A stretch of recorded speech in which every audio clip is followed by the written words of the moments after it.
Hello and welcome back to Shakesyear. We are working on The Rape of Lucrece, which is a very long poem about sexual violence towards women and suicidal ideation, and we've just witnessed something rather horrific, so if any or all of that is a trigger for you, please tune out right now. But if it is not and you want to stick around and hear today's stanzas, we're looking at stanzas 249 to 252. At which point, we've spent lots of time with Lucrece. She did her mourning. She sent a messenger to bring her husband back. The messenger brought her husband back and his whole train, and she told all of them that she had been raped, and she asked them she first made them all swear revenge, and then she asked them how her reputation could be salvaged, and they were like, but you didn't agree to it, your mind is still pure, you are still faithful in your mind. And she's like, yeah, but I don't want other women using that excuse in the future, so no, that doesn't really count. And then she names Sextus Tarquinius and promptly stabs herself in the chest. She falls to the ground, her father falls on top of her mourning because he's lost a child, and Brutus comes over, and I guess they didn't realize back then that, with a stab wound, the weapon is holding the blood in place. So he pulls the knife out of her chest and blood goes spurting everywhere. And stanza 249 picks up saying, and bubbling from her breast it doth divide in two slow rivers, that the crimson blood circles her body in on every side, who, like a late sacked island, vastly stood bare and unpeopled in this fearful flood. Some of her blood still pure and red remained, and some looked black, and that false Tarquin stained. About the mourning and congealed face of that black blood a watery wriggle goes, which seems to weep upon the tainted place. And ever since, as pitying Lucretia's woes, corrupted blood some watery token shows, and blood untainted still doth red abide, blushing at that which is so putrefied.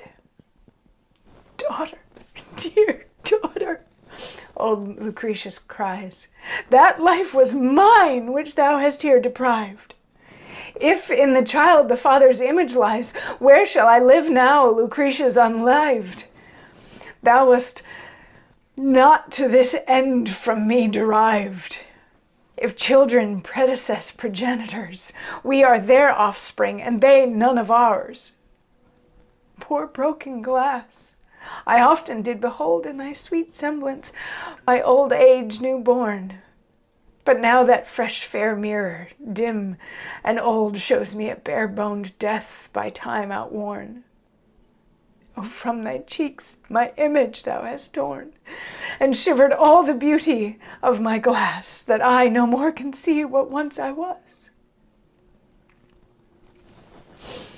So the first two of these stanzas are describing the physical scene and the nature of Lucretia's blood as she's bleeding out on the floor. It says, blood is gushing around her and it sort of surrounds her. It doesn't necessarily cover her. It just sort of runs off of her in a couple of rivers and surrounds her. And some of the blood is red and pure and some of it is black and stained and gooey. And they figure that's the part that Tarquin stained. And it also says that there's sort of a watery ring mixed in with her blood, as if these are tears, as if this is weeping and mourning being shown and personified, I guess, in the blood itself, and says that ever since that day, when somebody dies, untainted blood is still red, tainted blood still comes out a little bit black, and there is sort of this watery tinge to blood.